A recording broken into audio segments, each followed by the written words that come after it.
Just gonna give it a little bit more and see that folks are still populating in.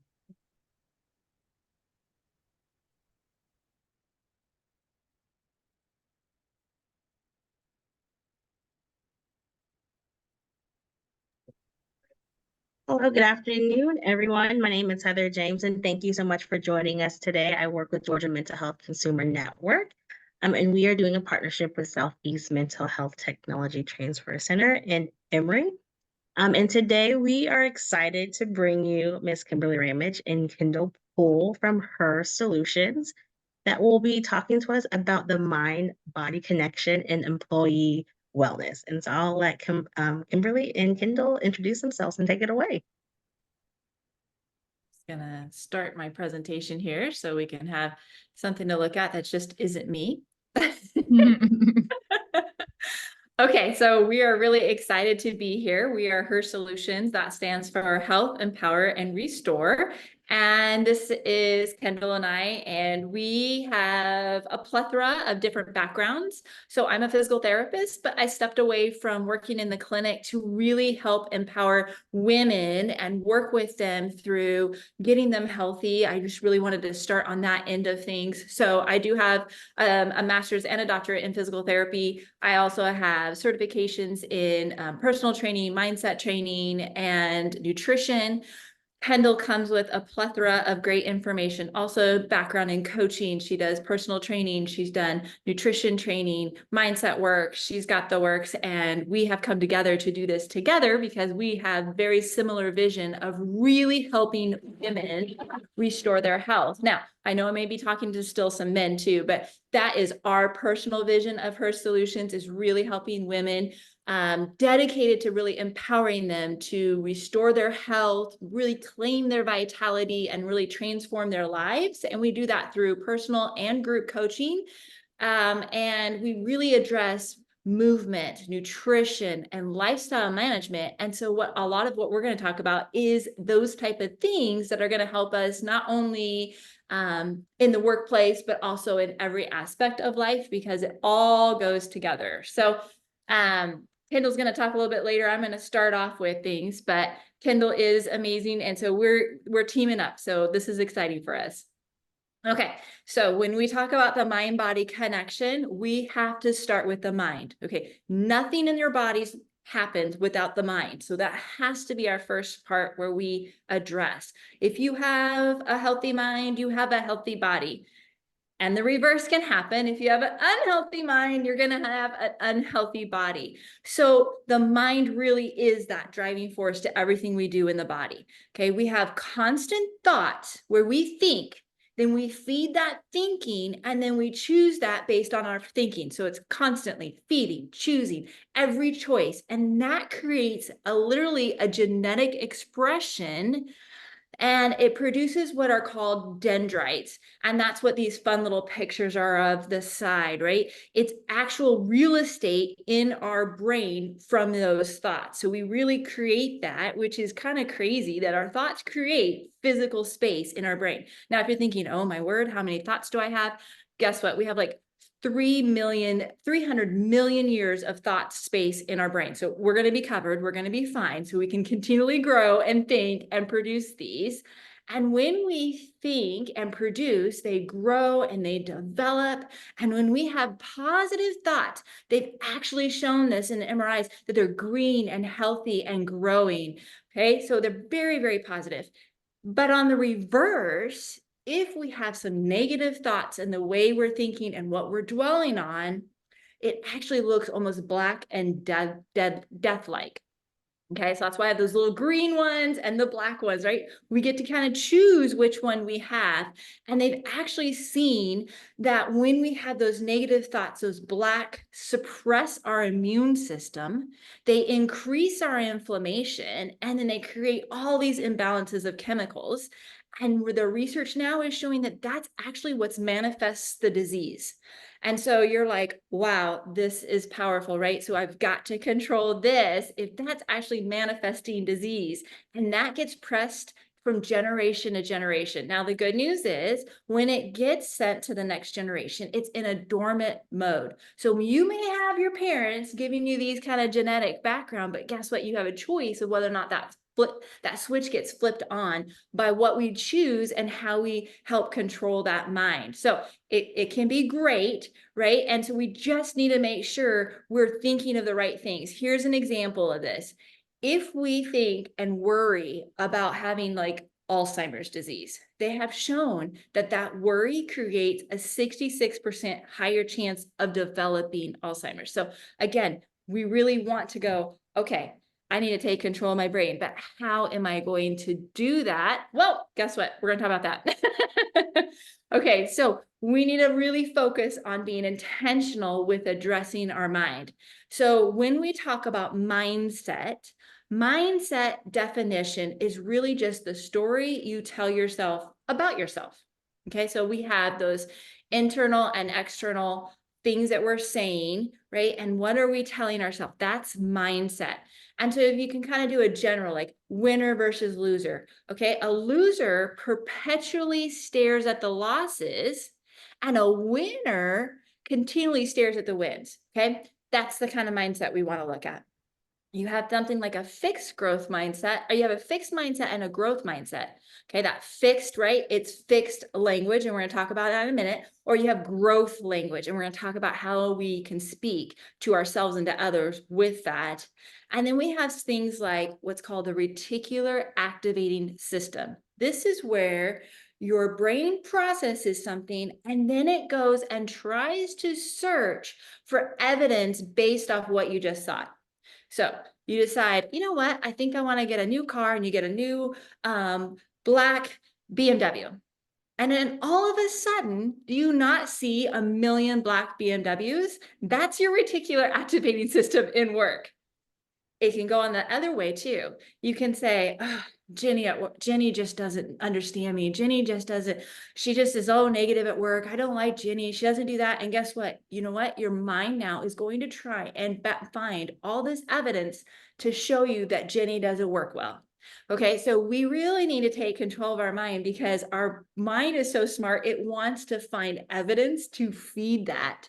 So we need to think about the words we speak and the language we speak. Okay, so language is that internal and that external dialogue. And there's four main aspects. There's imagination, there's feelings and emotions, there's our posture, and then there's our breath. So we're going to talk a little bit about that. So when we talk about this, let's do a little bit of a language game. Now, I know you're not going to be able to respond back, but I want you to write down this, and maybe you can come back to it later too, is I want you to write, I need to, and then ... something you need to do. And then underneath it, I write, I have to ... So just take a minute and just write something down there. It can be simple like laundry or, reports for work, something like that. And I just want you to write it down. I'm going to give you about 30 seconds.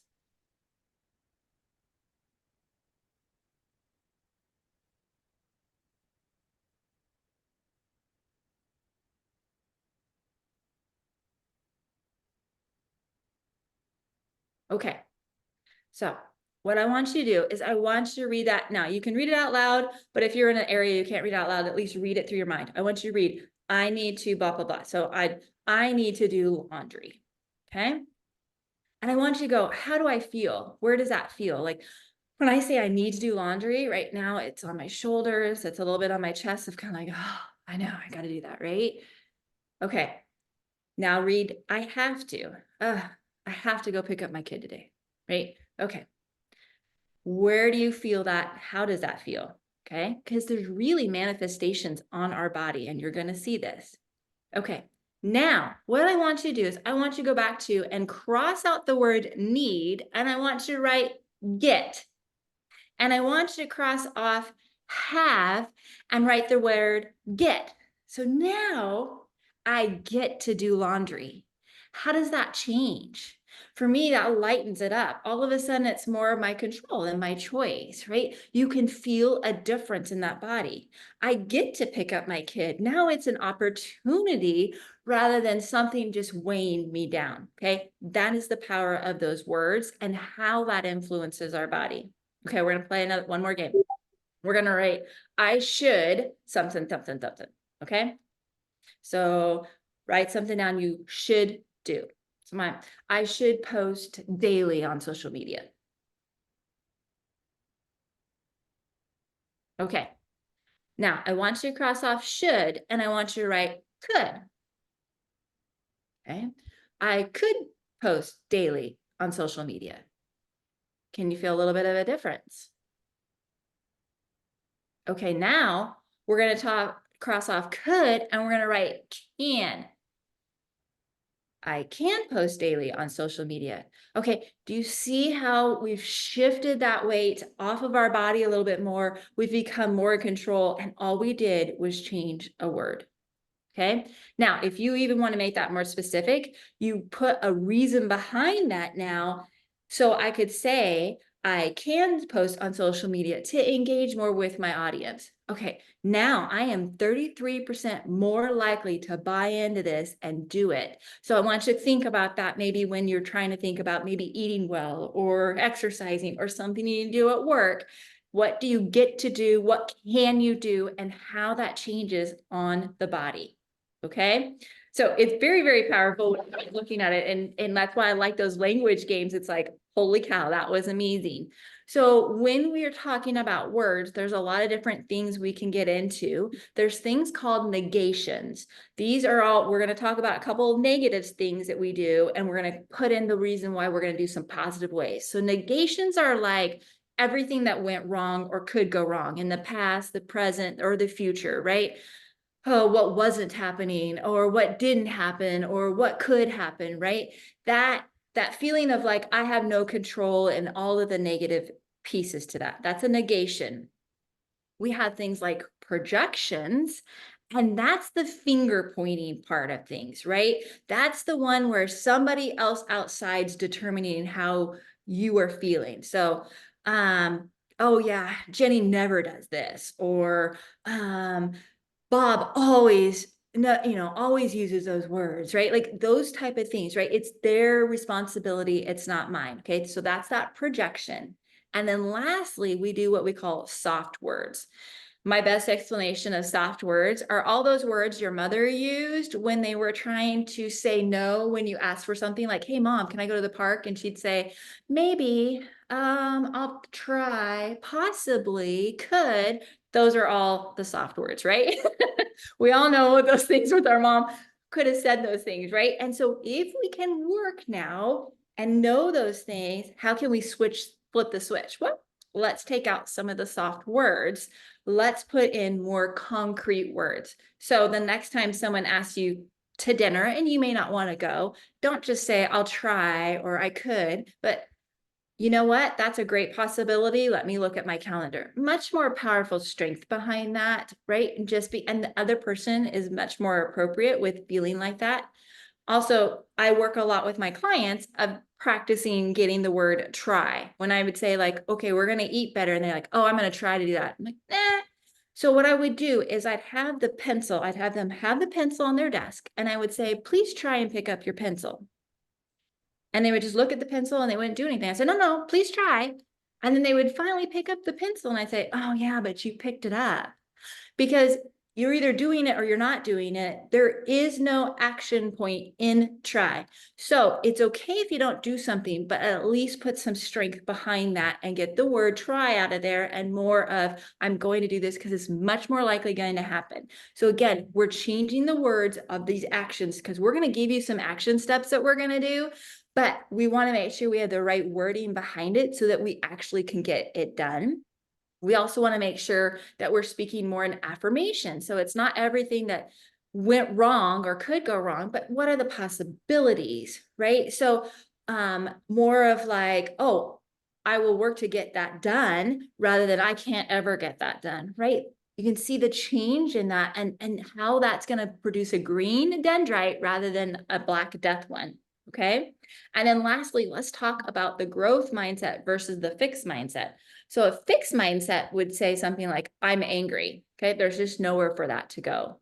But if I say, I am currently angry, that means it's temporary. You're going to feel it different on your body. It's going to be a growth where you know it's not going to be forever. Okay. So I get a lot of people into, I get to do these, I can do these, no soft words like try, and then really saying currently, right? You can be in a stinky situation, but if you add the word currently in there, you're going to find that that body is going to be so much healthier behind it. So let's talk a little bit then about the body. And now we're looking at, so we've looked at, we know it starts with the mind. So we started with the language, and guess what our second brain is? It's our gut. So we really know that our gut and our mind are like, that it is the second brain. And if you don't think that they're related, just think about having butterflies in your stomach, or, you get all antsy and anxious about something and you have to go to the bathroom, right? They are really, really related, and we need to make sure we're taking care of that. So in that large and small intestines, they are lined with neurons, neuropeptides, and receptors, which all rapidly exchange information on emotional content. That's all going through that gut. Okay. The pancreas alone releases like 20 different emotional laden peptides. Okay. They regulate the storage of nutrients and also information like satiety and hunger. We know that it's also that this gut is full of hormones and the development of hormones. So, we know that things like melatonin, which is the sleep hormone, and we're going to talk about sleep in a little bit, right? It's started in that digestive system. So it's very, very connected. We also know that about 95% of your serotonin and dopamine are in that digestive tract, which are all your feel-good emotions. We want to make sure we're taking care of that gut. And that starts with the little guys up here with the gut bacteria, and they are breaking down that food, but there's a balance between good and bad bacteria, and we want to feed the good and get rid of the bad. So what is the good like? The good likes full, whole nutrient fruits, vegetables. Think about what your grandmother ate. This is what wants to feed it. It loves exercise. It loves good sleep. Hint, hint of maybe some things we'll talk about, right? That feeds the good bacteria. Guess what feeds the bad bacteria? Processed food, stress, lack of sleep, staying stationary all day, and stress and sugar. Okay. So we really want to make sure that we are kind of looking at which one we want to feed and how that looks. So it is highly important that and that gut, knowing that, man, a lot of my hormones that make me feel good, help me sleep, help me manage my food and hunger are all in this gut. So I better make sure I'm doing the right things for my gut. So we did the mind, we did the second, and then we did the language of how we're going to manage the mind. We've done now the second brain. Now we get to do action steps. What are some action steps we can take now in our body to get those things ready to rock and roll? So I'm going to pass this off to now Kendall. Action steps. Big fun. You did so great. I don't even know that I can compare. So we have really three big pillars to our overall health and wellness. We have nutrition, we have daily movement, and we have sleep. And I know Kim touched on a little bit of those, but starting with nutrition, and you're going to notice that all of these three pillars have very similar benefits. Just so if you hear me repeat myself on things, it's because they do, and they're all very good for overall healthy lifestyle. But let's start with nutrition. What does good nutrition look like? I find a lot of people truly don't know because they've never been taught to eat.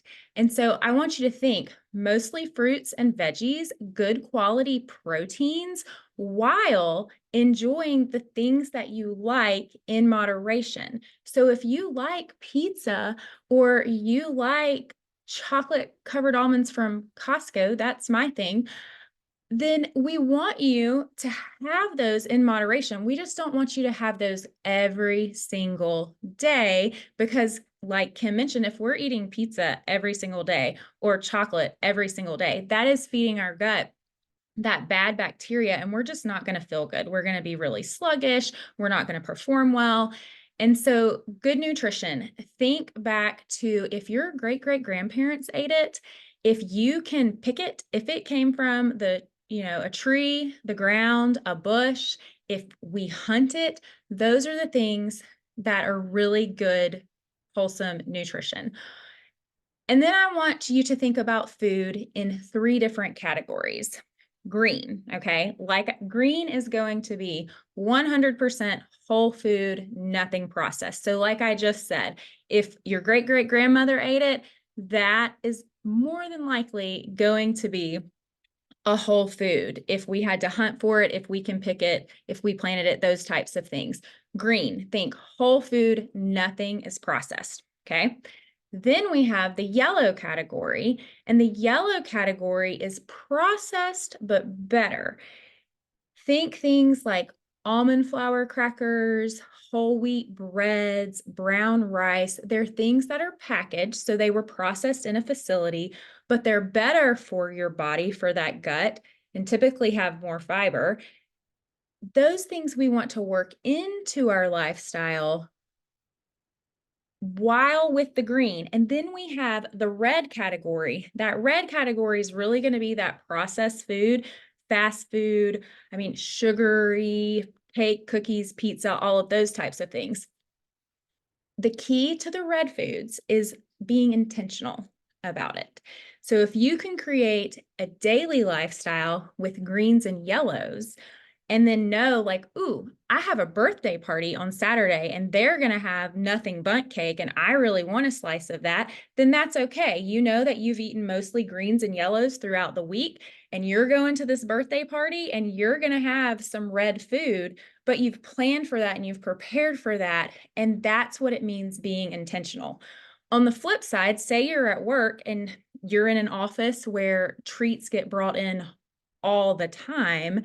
If it's a coworker's birthday and cupcakes come in on Monday and cake comes in on Tuesday and cookies come in on Wednesday and somebody brings donuts on Thursday, if you are indulging in those things every single day, that's not being intentional about the red foods that we're putting in our body. Okay. And then what does a good plate look like? So I actually have just a dinner plate right here, and I have it in 3 categories. I've got vegetables, which takes up about a whole handful, so it's half the plate. I've got protein, which is like a big fist. And then I've got starches or carbs that are also like a big fist. So this is going to make a really good plate, especially for lunches and dinners. Breakfast, I kind of say, I don't know if you want to eat a half a plate of vegetables for breakfast. You can if you want to. But this is what a really good plate looks like. So think green veggies, good quality starches. It might be brown rice, it might be sweet potato, things like that. And then good quality protein to fuel your body so you will have energy, okay? And that kind of goes into my next, think of your body as a car. If your car runs out of gas, it ends up on the side of the road. So what happens to our bodies when we run out of gas? We just don't perform well. And nobody wants to feel really sluggish and down at work. So if we can time our eating throughout our workday, start the day with a good, solid, nutrient-dense breakfast. 3 or 4 hours later, have a good, solid, nutrient-dense lunch. Maybe you do need an afternoon snack because you've got a long afternoon ahead of you, or, you may have something after work before you can get to dinner. But if we're running out of gas, then we're running out of our energy and we're just not going to perform as well. Okay. And then also another thing to consider is hydration. Hydration is a part of nutrition. It's just as important. And a lot of times, like in the afternoon, when we think, ooh, we need some caffeine, we're really like going downhill. Chances are you may be dehydrated and you need to fuel yourself with water because your body's going to work better. You're going to have better cognitive function if you are hydrated. And chances are you may need some fuel for your body in the source of good quality nutrition. Okay. The next pillar is daily movement. So really learning how to get in that movement, work it into your lifestyle, saying I get to work out, not I have to work out, because who wants to truly, I mean, some people love it, but if we're telling ourselves we have to go work out, chances are we're going to like drag ourselves somewhere and be really mopey and gropey about it. So overall, everybody is different. Men differ from women, vice versa. Women differ, especially in our different ages as we age. So what daily movement looks like for everybody, it's going to look different. The best thing we can do for our bodies is finding something that is enjoyable and that we can do realistically 2 to 4 days, 3 to 5 days a week. Okay. If you don't find joy in it, try something else. I have several clients who get really bored with a weightlifting routine and they will go take like a burn boot camp class or an Orange Theory class just to mix it up, or go work out with a friend or go on a walk. You can start anywhere, but I just want you to find something that you enjoy and to do it consistently, because that matters. Because you are going to have, I mean, weight management with working out, you're going to have improved cardiovascular health, better immune system. So you'll have less sick days, which I'm sure nobody enjoys being sick. You're going to have better joint health, flexibility, all those types of things. And it's going to help reduce your stress. So you're going to, like, work is stressful, right? So if we can find ways to reduce that, it's going to help reduce that anxiety. It's going to improve your mood. I don't think anybody really wants to be around a moody coworker. So finding ways, again, to work out improves your mood, and a boosted self-esteem. Who doesn't want a boosted self-esteem? So this is why we really need to incorporate daily movement into our lifestyle. And then sleep. So sleep is super important. And I feel like in today's age, we do not get enough sleep because we are in this fast-paced go world, which really can deteriorate our mental health, because sleeping is where our body is repairing itself. We're repairing tissues, we're building muscles, we're synthesizing protein. So it's really vital for our recovery, for injuries, if we're sick, and just maintaining our overall physical health. We really want to aim for 7 to 9 hours of consistent sleep. So I really want y'all to think about, how much are you sleeping? And see, what can we do to sleep more if we don't meet those markers of between 7 and 9? Getting good quality sleep, again, it's going to boost our immune function. So again, less sleep days. It's going to help regulate our hormones, especially like our hunger hormones, like ghrelin, and our fullness hormones like leptin. So it's going to help us just maintain our weight better. And again, it's going to help our emotional regulation. So we tend to be happier when we sleep. We are going to be more alert. We are going to be able to concentrate better, especially at work. Like maybe you're working on a task that's really daunting. You may be using more energy on this task, and you may require more sleep that night if you've put out all this energy in a task. And so looking at sleep to be able to perform better. And then also quality sleep matters. So I know trackers are a big thing these days. I don't know if you have a way to track your sleep or not, but looking at that deep sleep, are we getting that good, deep quality sleep? And you can do some certain things to help that. Some of them, my favorite one is a consistent bedtime. Because I know children a lot of times have consistent bedtimes, but we kind of get away from that as we go into adulthood. But our bodies are like a machine. If we know, like, we're going to bed between 9 and 9:30, and we're going to wake up between, 5:30 and 6, our body will get in that routine, and it will be able to help put us to sleep and in a deeper sleep. Okay. Another really big kicker is not eating 2 to 3 hours before bed. So this is one that a lot of people don't realize. We come home from working, maybe sports for kids afterwards. And then it's like we eat a huge meal because we're hungry, because we haven't eaten anything for several hours, and then we go to bed. And so what we're telling our body is we're sending blood to our intestines to digest this food, and we are not sending the good vibes to be like, okay, brain, please put me in a deep, deep sleep. Because it's like, no, I've got to digest this food. You're not getting deep sleep. You may be asleep, but it's not going to be deep sleep.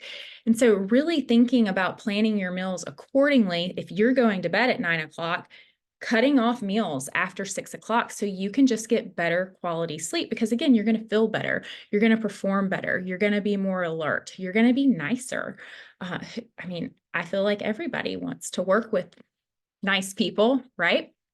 And also another one of my favorites is setting up a really good sleep environment, meaning a cool room, you typically sleep better, dark, you sleep better, quiet, you sleep better. So think about those things when you're going to sleep at night. And then what can we do at work? Maybe you are super, super busy and you're like, but I can't dedicate an hour to go work out, 3 days a week or so. We have things that we call exercise snacks. And what this is taking 10 minutes, maybe every hour, every couple of hours, and just doing some movements. You could get up from your desk and do 10 air squats, 10 push-ups. I like to tell people when they have to use the bathroom or maybe fill up their water bottle, think about if your office is rather large, maybe you work in a hospital, like what would it look like if you went down the hall, up the stairs, into the bathroom or the water fountain on the other side of the hallway? That can be considered an exercise snack, especially if you have a desk job and you're sitting at your desk working on your computer. Typically we tend to get like really hunched over, our eyes are like glued to our screen, and our body just doesn't feel right. So if we're allowing exercise snacks throughout our day, we're going to get our blood pumping, we're going to have more energy. And so that's something, if you feel kind of like, oh, I feel really groggy, really like I don't want to do this, get up and do some jumping jacks.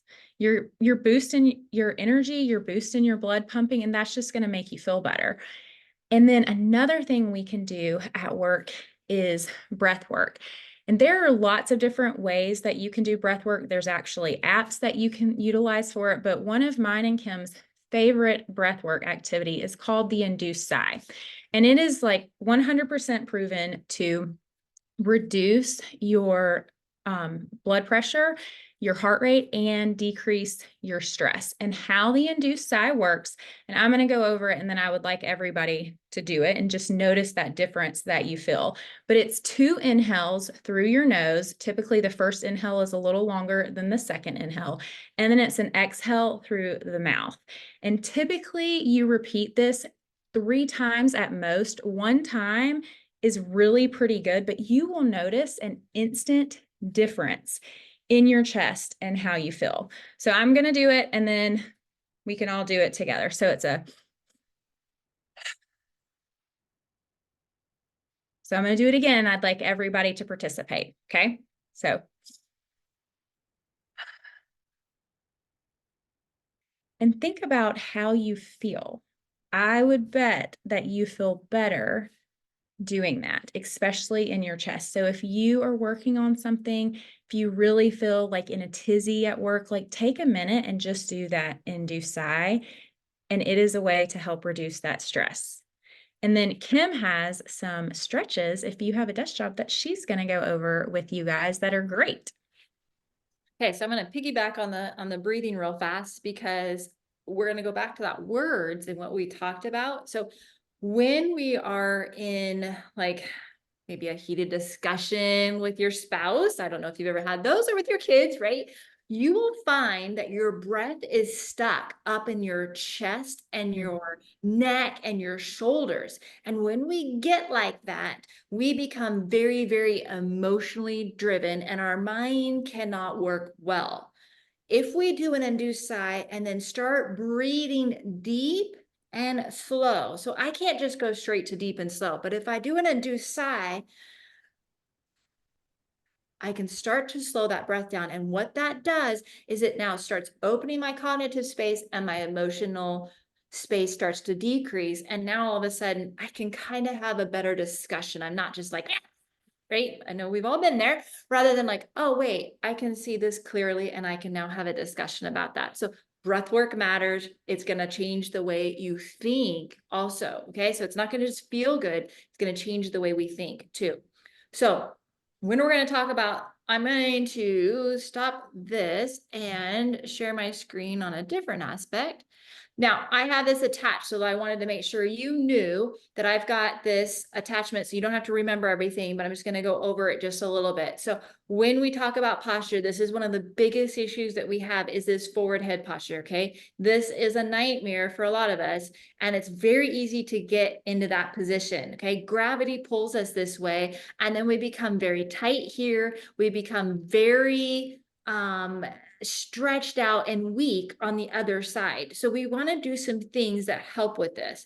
So when you're looking at your desk, you want to make sure that your head is looking straight at the screen. So making sure that screen's in a good place. Now, I know this guy is sitting and we're talking about sitting, but you know what? This is the same thing that happens when we stand. We want that eye vision. You don't want to be looking up. You don't want to be looking down. You want to look straight ahead. So you got that nice neutral neck position. You want your shoulders relaxed. You don't want them hiked and you don't want them dropping. You want them nice and relaxed. And again, if you're doing a standing desk, it's the same thing. That's how you determine what's level that is. And then you want your feet nicely securely planted, right? Nice, good hip knee. Now, if you're standing, I will tell people to shift the position a little bit. Put your feet 1 foot up at a time, put the other foot up at a time, stand like that just to shift that position a little bit. Sometimes in seating, we know we can make those shifts or we need to get up and walk and those type of things. So we're going to talk a little bit about a few stretches. I'm going to show that in just a minute, but I just wanted you to know they're going to all be on this handout that's coming. Okay.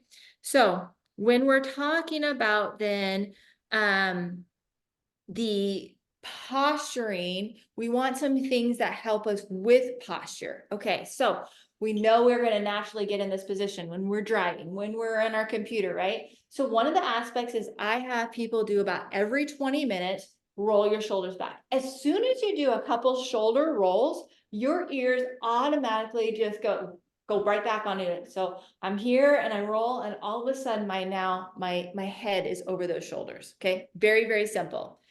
Then we get right here. So when I look up, that's lower cervical. But when I tuck my chin in, so we're going to try and make a double chin, not that we ever want to do that, but we're going to tuck that chin in. We're going to actually stretch that very upper cervical, which gets really tight because we tilt that head forward and it gets real tight, can create headaches, tension headaches, right? So stretching that out so often. Now, I never say stretch for 20 or 30 seconds. I say stretch for about 2 to 3 deep breaths, because if we're counting, we tend to hold our breath. But if we're breathing, we'll keep that breath control and we'll have a better stretch. Okay. So you're going to just stretch up for just a couple deep breaths and relax that. Okay. So those are the first couple. I'm making sure I'm looking at all the ones. Okay. Then you're going to do, I'm going to be standing, but when we do sitting, you're going to put your hand right underneath. Okay. And what that's going to do is going to lock that shoulder blade in. And then what I'm going to do is I'm going to look down towards that opposite armpit and I'm going to get a nice, good stretch. Okay. So what it's doing is locking in that shoulder blade. And there's an attachment to several of those upper cervical, those upper neck muscles attached there. And it's going to just give that nice, good rotation and stretch that out again, helping you have that nice, good movement. Okay. Another thing is when you're sitting or standing, you're going to just press your hands right here in your inner thigh, or you can be sitting and you can go all the way down to your ankle, and you're going to just rotate up and twist. And what that's going to do is going to open up that mid back.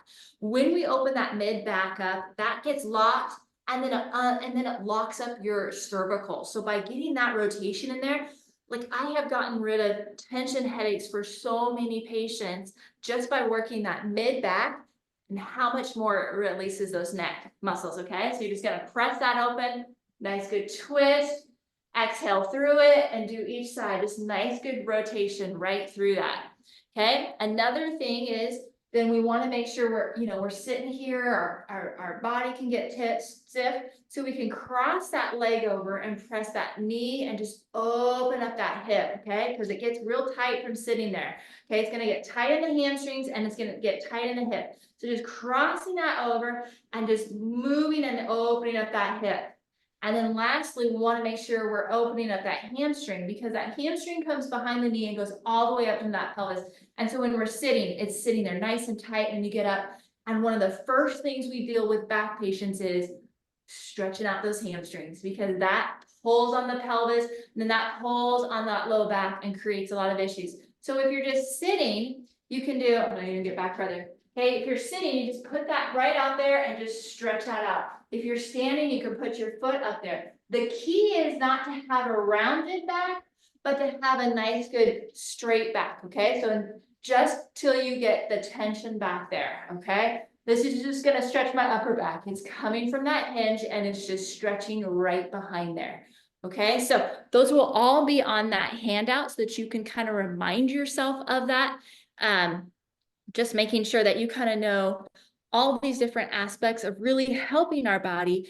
Like Kendall said, get up and move. Like, don't stay so stationary. Our body wants to change position. It doesn't want to stand for a long time. It doesn't want to sit for a long time. It likes to move and change.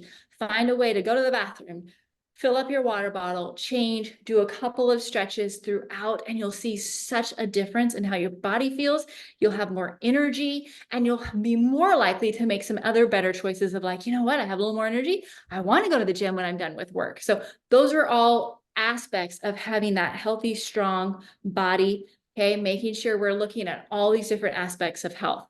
So I hope that this has been informative to you, and I just wanted to open it up to now Q&A. If there's any questions that you have on some of these things, go ahead and shoot that. I know there's some things maybe in the chat Heather might be able to help us with.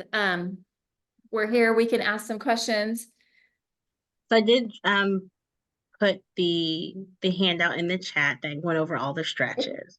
I Perfect. do know this is like a webinar format, so there isn't a way to unmute, but if anybody does have questions, they can put your questions in the chat or submit it through the Q&A function.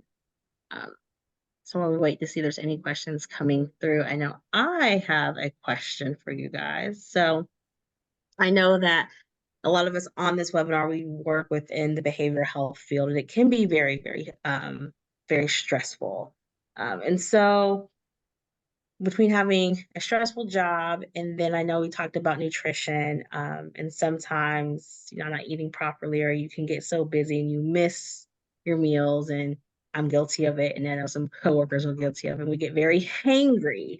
So what are things that we can do within our work setting to kind of help lower our stress levels, to kind of help us make sure that we are eating in that timely manner, so that we aren't getting hangry, that we aren't adding more stress to our coworkers because we are now kind of in this response because our blood sugar has dropped. Yeah, that is definitely a big thing that can happen. And so it's really easy to skip a meal. And we need to, like what Kendall talked about, was fueling your body, right? That's to fuel your energy, and it's to fuel your mind. And, making sure you have some time set aside. So I always have people like have a plan and have a backup plan, right? So where in your day does it look like you could have a nice, good time of eating your lunch and making sure it gets programmed in there? Now, have a backup, and like if this meeting goes long and this meeting needs to start early, where do I find that? How are some things that I can have some backup with? So I might have a meal that I normally go to the break room for, but I have backup of some nuts or some healthy fruits and things like that I could just grab on the go and be like, I'm walking to the next meeting, but I'm just going to grab some nuts to give me a little bit of fuel to hold me over until I get to have that lunch break. That can be a really big key. So having a plan and then having a backup plan and looking at your day daily, like, okay, I'm just in the habit when I open up my day, this is kind of like the plan. This is where I program that I'm going to be doing this. And then if that doesn't work, I have this and this and this as my backup. I was going to piggyback off of that and just talk about meal prepping. If you It depends on if you just don't have time to eat, but you're taking food with you, or if you don't have the food to eat. So that's why you're skipping it. But meal planning and meal prepping can be a very useful tool. Taking, if you're off on Sundays, taking a couple hours in the afternoon and plan out, okay, what are my lunches going to look like this week? Maybe what's my dinner is going to look like this week.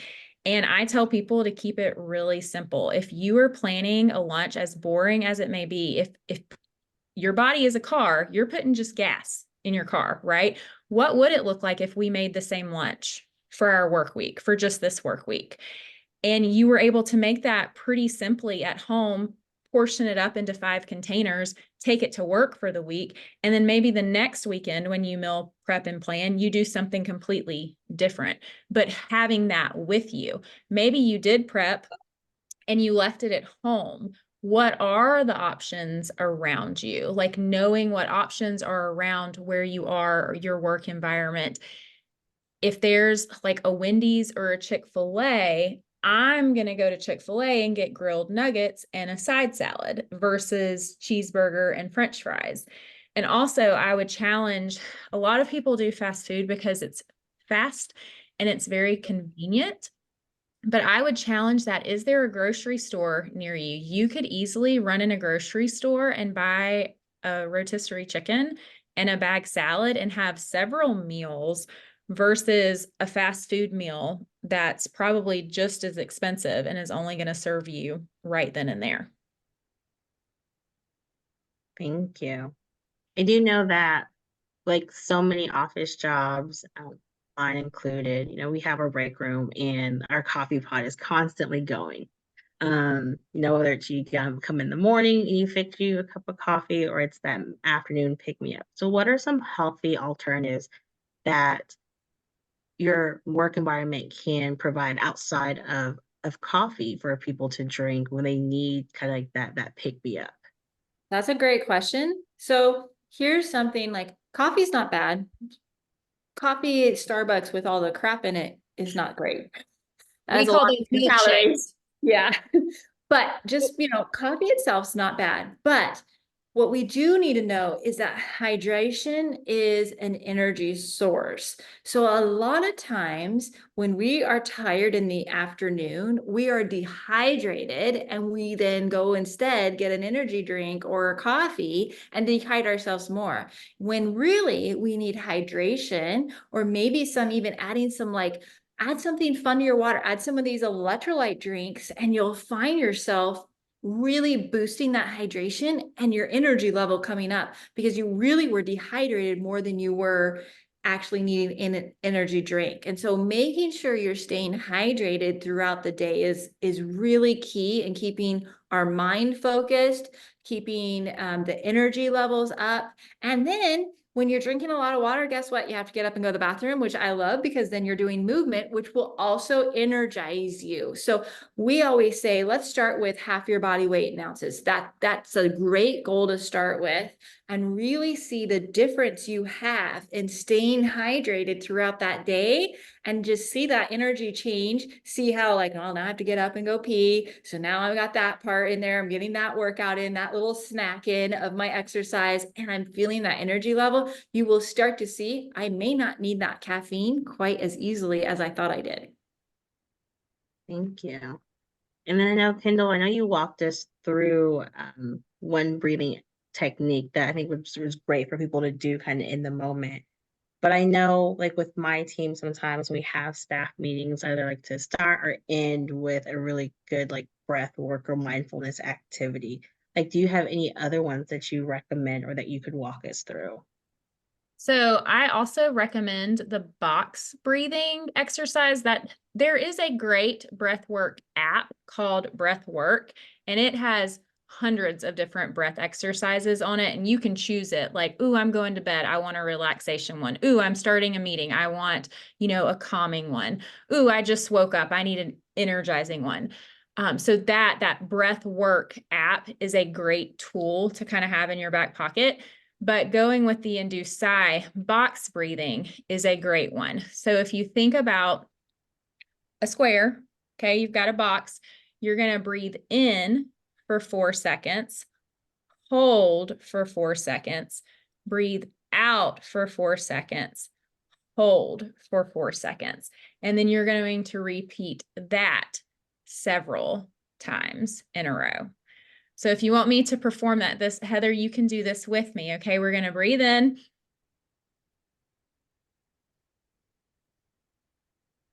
Out.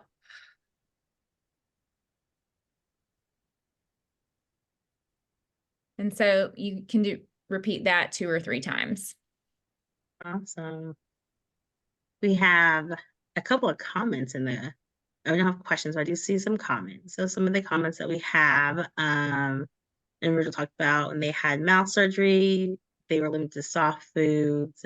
So they had missed their salads and veggies. And they usually, I would say they made my usual salad and put it in the blender, making a soft salad. I still make it to this day. When blending the veggies, it enhances the flavors. It said some days they add broth and water.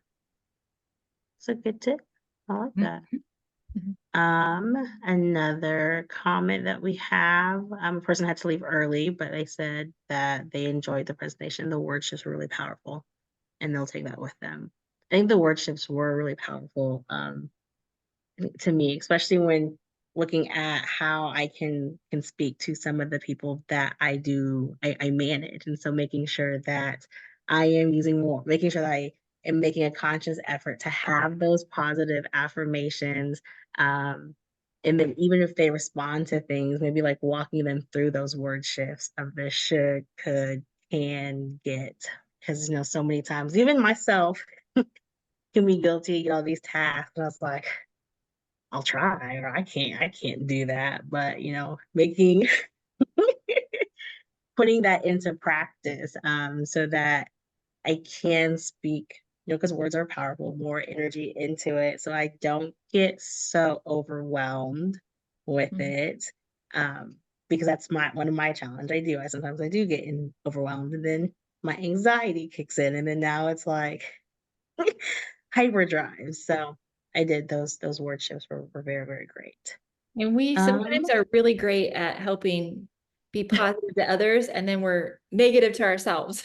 And so really making sure too, we're speaking that to ourselves, right? Because it's really easy to be like, I can encourage you all day long, but then I can't do this, or something like that, right? It's like, oh no, I have to say these same things to myself. Yeah. A fun activity, well, I don't know that you would consider it fun, but put a rubber band on your wrist or like a hair tie.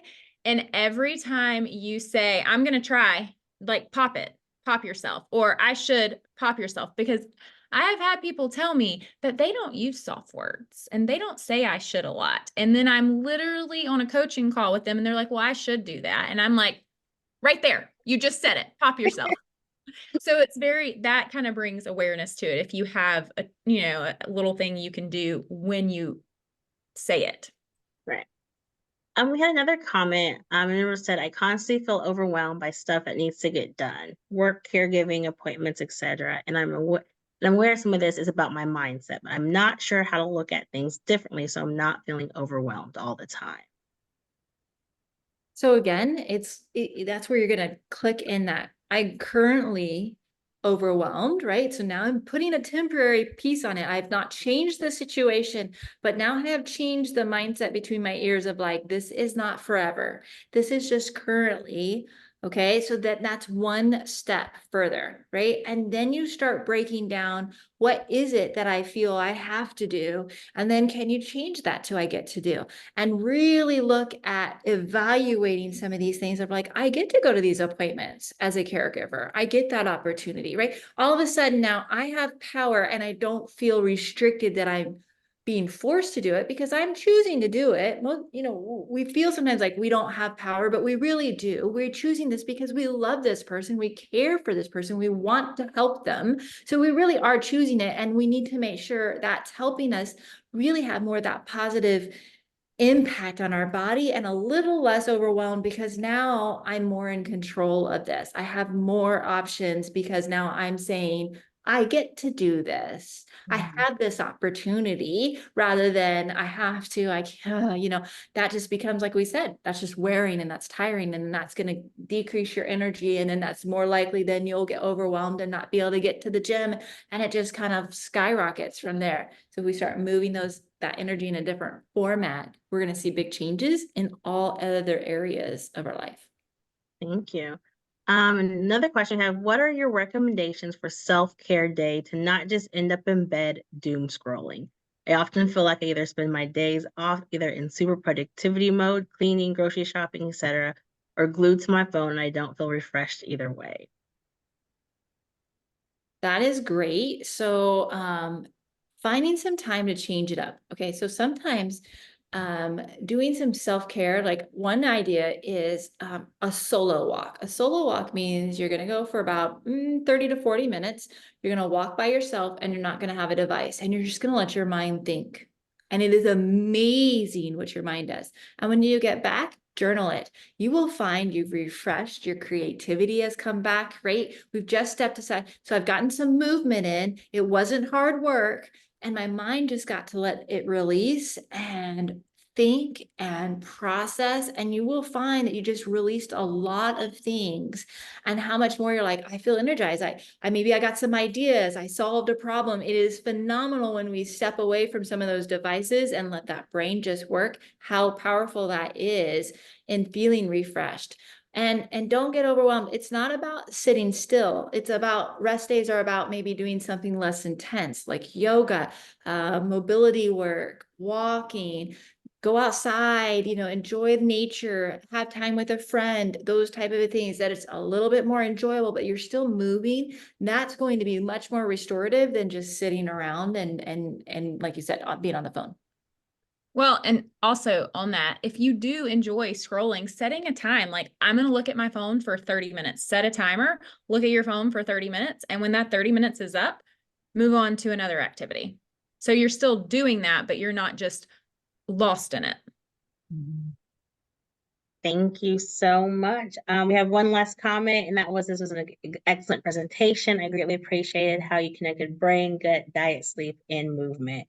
Thank you for explaining the soft words. I didn't think of them like that previously. So yes, thank you guys so much for joining us today. Thank you, Kendall and Kimberly, for giving us your time in this excellent presentation with a wealth of information. We just wanted to make sure we thanked you guys for doing this and that if we wanted to offer as a thank you. Somehow my picture did not decide to show up right now, computer fun. But if you email us at info@hersolutions.biz, we will give you a quick meals guide free. It's just a nice way of getting some great meals that aren't very hard to do. We give that guide free. We'll shoot you in that email, but we'd love to help you. So if that is something of interest, that is just a thank you from us of saying thank you for letting us be on here today and sharing our information to help you out in the workplace. Thank you. Thank you so much. And then Emily, do you have a link that you can drop in the chat for them to do the survey?